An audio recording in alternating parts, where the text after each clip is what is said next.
This is the Nathan, Nat and Shaun podcast.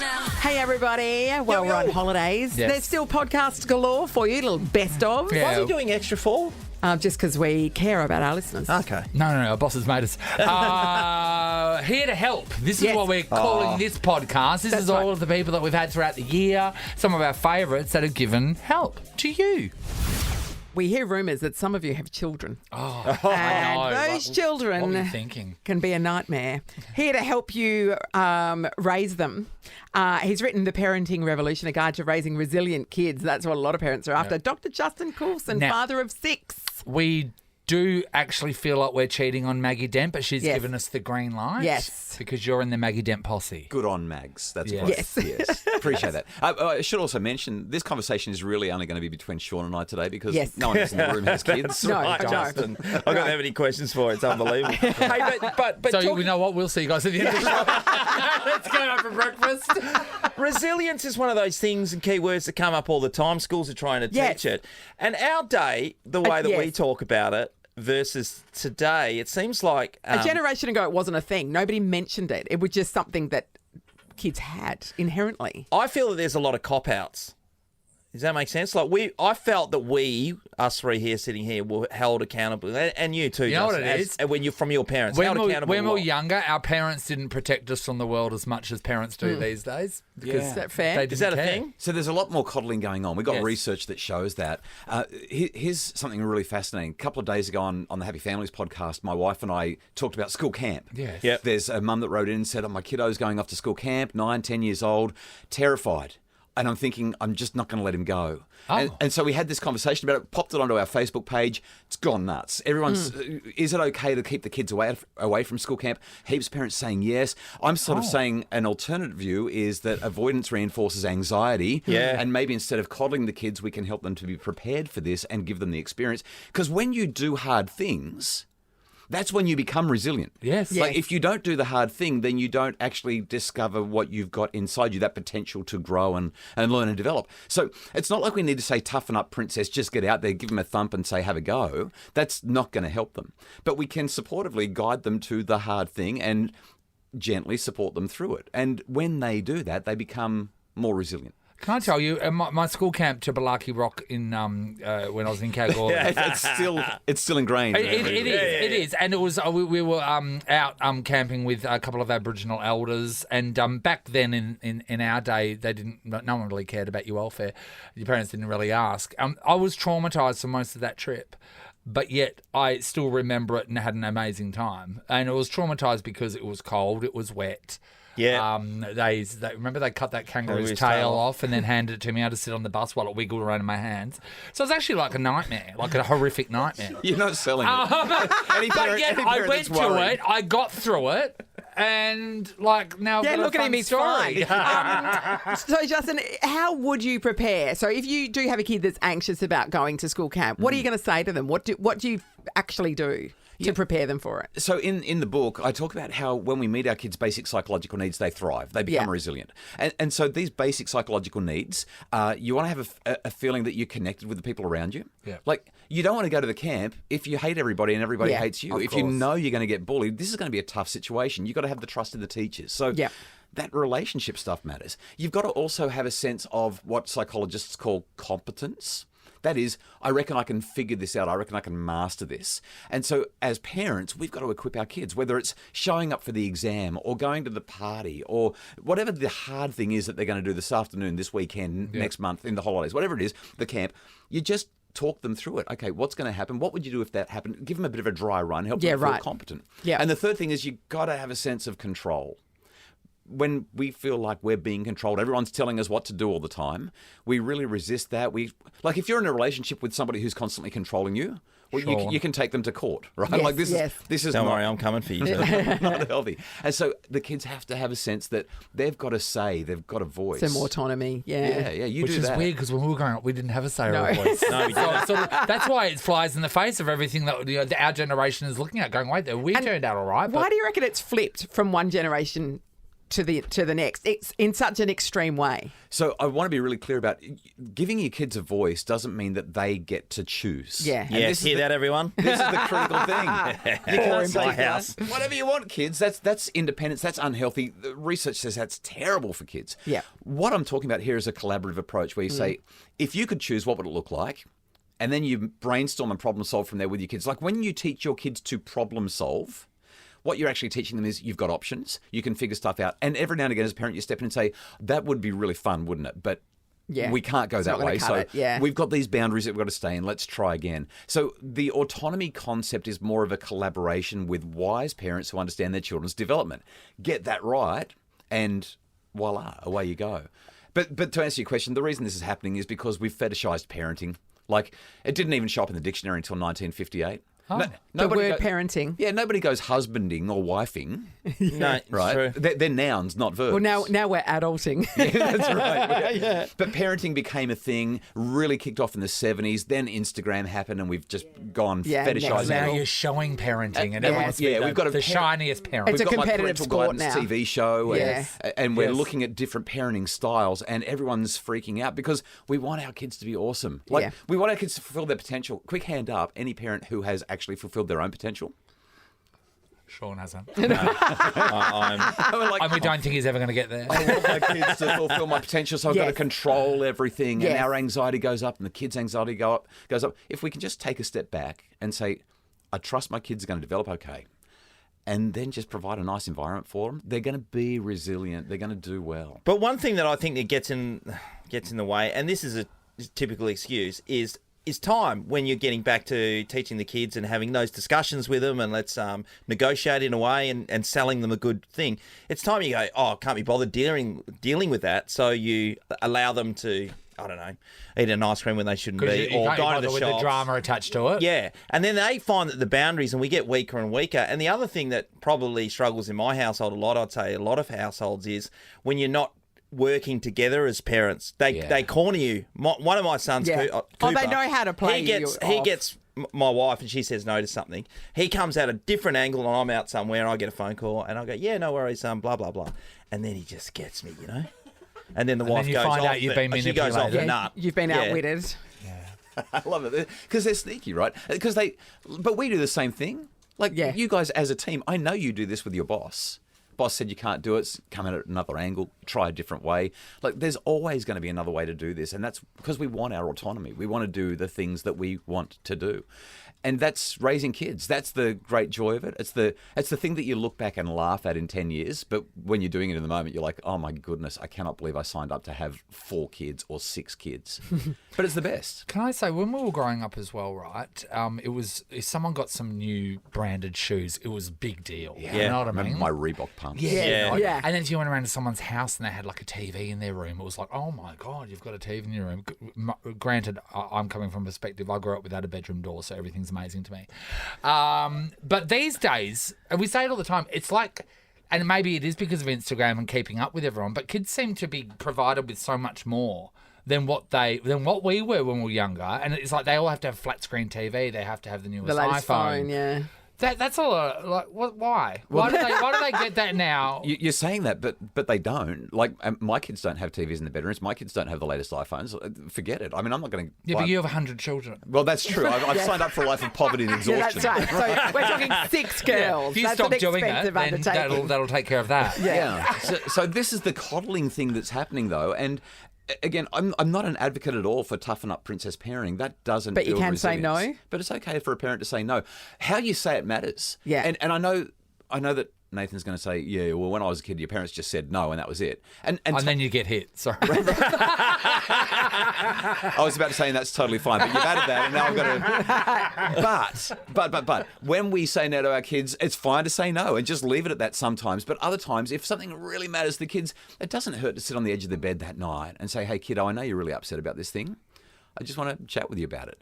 You're not going to change your mind, but you're just going to let them know that you're there. And it's having that soft place. It's having a parent who's just willing to listen to you. And even if that parent still says no, at least they show they care. Yeah. That's what the research says makes for resilient kids. Yeah. We're joined in the studio by Dr. Justin Coulson. The book is called The Parenting Revolution, A Guide to Raising Resilient Kids. He is a parenting expert. He has 6 daughters. Oh, and not no just that. grey hair. What? Not just How that. is that possible? 6 daughters, right? So we're looking at him and we're going, okay, you're around our age. And then you just told us what? My eldest daughter, who has been married for like 4 years now, is about to make me a grandpa. You're going to be a grandpa. Is Sean, that weird? we live in a world where we could be grandparents. No! No! Well, let's be clear. no, we couldn't. You're not going to be. Because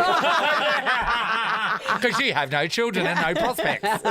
Nathan, you found something you want to discuss I here. was just going through Granddad's book. And I'm just talking about parenting in different countries. Yeah. And I was amazed to know that the French tend not to praise their children. Yeah, smart, those French. So what are you talking But we live about? in a world of praise. Yes, praise all the time. Gotta pump up those tyres, You do. right? You got to Yeah. tell the kids they're great, they're fantastic. Yeah. So what's the go? Research evidence doesn't support it. The French have actually got this right, and the rest of us have got this wrong. So my kids do not get praise. Doesn't mean that they just get an endless barrage of criticism. They just don't get But what about praise. when they do something actually awesome? When they do something really awesome, like let's say they run into their house and say, "Dad, you're not going to believe it. I got an A+ on the test, or I won the cross and country." they really struggled. Yeah, you burn their favourite skirt. Yeah. And at that point, now this is a little bit of this is not parenting 101. We're stepping up a level here. Okay. Righto. So what research shows is that when you praise your kids, they start to rely on you for external judgments about their worth and their value. Yeah, right. So they start to look to you. It's kind of like when you get off air, Yeah. if you're constantly looking at your content director and saying, "How did we do today? How did we do today?" Oh, we would never ask him that. No. And also, we don't have a content director. Very bare bones here. But you become increasingly insecure Yes. when you're constantly looking to external sources. Yeah, for like, was that judgment okay? and Was that okay? evaluation. Was that okay? So Yeah, right. My objective as a parent is to remove that judgment and evaluation from my interaction with my kids until they know how they feel about it themselves. So kiddo comes in, she's just stoked because something awesome happened. And when she says, "Dad, I won," or "I got an A+," my response is, "How awesome. You seem totally stoked." Oh, Yeah, you right. seem So you tight. reflect on So how they feel. I'm telling them, I say what I see. Oh, Yeah. you must have been pumped when that came through. Yes. And they'll say, "Oh, yeah, I felt so good." And then the question is, so what'd you do to get the A+? Or how come you won? I mean, did Yeah. everyone walk, or have you Yeah. been training? What's going on here? Yeah. Yeah. And they tell me the story about what they did to be awesome. At which point I can say whatever I want because they've kind of praised themselves. And I can say, Yes. I'm so proud of you. Give us a hug, fist Yeah. pump, whatever. Yeah. Yeah. And so you can have that positive feedback after. But praising your kids, and here's something fascinating about the research. The kids that we praise the most, they're the ones that we think that they need it the most. They're the ones who struggle the most, right? So when they have that sense of achievement, when they do something well, we dive in there and we don't just praise them. What psychologists call, we provide effusive or overpraising. Yes. Right. And that's actually doing more damage because they're already feeling lousy. And then when we say, "Oh, you're so awesome, you're this, you're that." In fact, one researcher found that kids, once they get past about 5 or 6 years of age, when we say, "You are so awesome, you're amazing, what a superstar," they start to question. They think, if you're praising me that much, what's the matter yeah. with me? Yeah, it's kind of right. like when you're saying, Oh, the okay. broccoli tastes so good, it's Yes, amazing, you've got you're to have the broccoli. And they're like, overcompensating. "Yeah, something's the matter." Yeah. Yeah. Yes. That's really good, Nat. Well done. Because naturally you think You you'll- just praise her. You think Great that question. you'll praise kids to get them to do what you want to do, like good sharing, or Yeah. that was really great playing with your Way little to brother. dub on Daddy. Yeah, that kind of thing. And so how do you get them to share, or how do you encourage them to do what you want them to do if you're not praising them? So there's a couple of things that you can do. The first thing is, like if I walk into the kitchen and my kids have tidied the kitchen. Yeah. Well, that's not going to happen. Well, you know what? Parenting Miracles. expert here. Hello, it does happen now and then. Okay, wow. But I don't walk into their bedroom or whatever and say, "Hey, great tidying." Yeah. What I do instead is I say, "Hey, I've just walked in here and everything's perfect. Was this you?" What have you done? Yeah, and then I say, "I really appreciate that." So appreciation is not Yes. praise. Okay. Yeah. Because appreciation just makes you feel like somebody noticed you, Yeah. and that feels Just nice. acknowledgement. It's Yeah. acknowledgement. It's the Nathan, Nat, and Sean podcast. I want to get back into some of the more things that the French do, and this is really interesting. eat snails, you know. Don't give their children options at dinner. The kids simply eat what the adults Yes. are eating, But even it's if French it's food, snails. so- But my thing with that is That's really interesting. Because back in when We we were didn't- growing yeah. up, you ate what you were Yes. given, and if you 100%. didn't, it was glad wrapped, and then Yes. then served there the was next nothing night, then else. served the next Yeah. night. Whereas these days, and I know that my best mate, his little girls have real trouble eating, and a lot of the times they'll try and serve up about 4 different dinners, just trying to get them to eat because they're worried they're not eating. So what do you do? This is why a recent survey of 42 countries found that parental burnout is higher now than it has ever been in history. Yeah. Because they're making 4 meals a night. Yeah, I mean, you just can't do that, can you? So the deal is that you work with your kids and you say, hey, we're having some eating issues. This is what we're having for dinner. Yeah. I mean, like I've got one child who she pretty much just eats yellow food and white food, like chips, cheese, pasta, that sort of thing, rice. And any parent who's got a kid who's a bit of a fussy eater will know. And it's a little bit complex. We don't want to just give blanket feedback like the kids just eat what they're given or whatever, because this can lead to some... Oh, yes. And there are some food neurodiverse issues. kids that really struggle. There's all kinds of textural issues. I mean, there's so much to this conversation. But in a nutshell, for a typically developing child who's just being a bit of a fussy eater, most dietitians, most nutritionists will say, make sure that there's a couple of things on the plate that they will eat. Okay. Try and expose them to stuff that they're not familiar with. If they can just have 1 or 2 bites, over time they get better. And most of the time, if we have a healthy approach to eating and we don't make a big deal about it, like just stop forcing the issue. Remember that conversation about choice? Yeah. Stop forcing the issue. Just say, hey, the food's on the plate. You're hungry or you're not. You can eat it or you don't. And pretty much most kids will start to eat the food as they get older. I guess the other thing is make sure that you don't have a fridge full of junk food and a pantry full of rubbish. Yeah, better options Exactly, in their because mind. they will go for the high And then fat, give them high some sugar stuff. broccolini. Yeah. The broccolini. Don't look at the Smith's chips. Hey, Justin, we're running out of time, but one thing that I wanted to bring up is as a parent at schools in particular, it seems like and I'm one of these people, you feel like you need to turn up to everything. So old mate's playing at a school event, swimming carnival, running thing, everything, Concert, you're there, right? Because you're going to be judged by the other parents? Yeah, I don't know. If And the it's- kids now if have it's an that or expectation of it. I think it's both. You Yeah. want to be able to show your child that you're there all the time, watching them and doing that. I've got that feeling, and I know everyone's there. Like my mum could go to a athletics carnival because she wasn't working at the time, but you know, Dad was at work. We My didn't dad never expect went him to be there, anything, not footy, one whatever. thing. Things Mate, happen. I'm pretty sure from the ages of 12 to 14, I never saw my parents. I didn't see anything. Is that a strange part we've all gone to now? I like to look at this from the perspective of both the parents and the kids. Okay, so if you're a child and you're swinging the carnival or the cross country's on and you look up into the stands and you see your parents there, it feels really awesome. And then you can go and ask them for a couple of bucks to buy some chips at lunch or whatever. It's just a really nice treat and it feels good. Research shows if you want to raise resilient kids, they need to feel seen, heard and valued. And that's what good parents are trying to do. That's why they're doing all of that.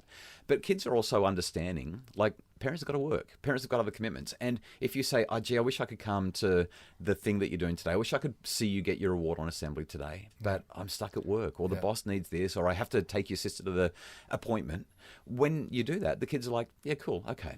And what matters is not that you're showing up at every single thing. What matters is that your kids know that you're there for them. Whether it's the car ride home where you're listening to their favourite songs and singing at the top of your lungs, or whether it's tonight when you're sitting on the edge of their bed and you're rubbing their back and just having a chat about the day, or whether it's on Saturday morning when you say, hey kids, we're going to go down to the beach, the surf's on, let's make it happen. Whatever it is that you do, so long as they know that they get those moments, that's what matters for building resilience. You've got to have that caring adult in your life. And that caring adult doesn't have to show up at everything. Yeah. Can you say things like, Dad will come to the swimming carnival, but you have to win? Good point. Because that's where Shaun comes from. Sean would rather his children win than not, so to use that Only if you Is say that as great currency? swimming when they win.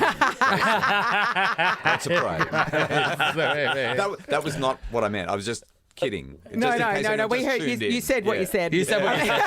Yeah. I might as well Let's tear this isolate that. book in half now. Dr. Justin Coulson's book is called The Parenting Revolution, a guide to raising resilient kids. Get on board, everybody. Justin, thank you so Thanks, much for coming Justin. in. We could Awesome talk to to you chat. all day. Thanks, obviously. Granddad. Nathan, Nat, and Shaun is a Nova podcast. For more great comedy shows like this, head to novapodcasts.com.au. Nova.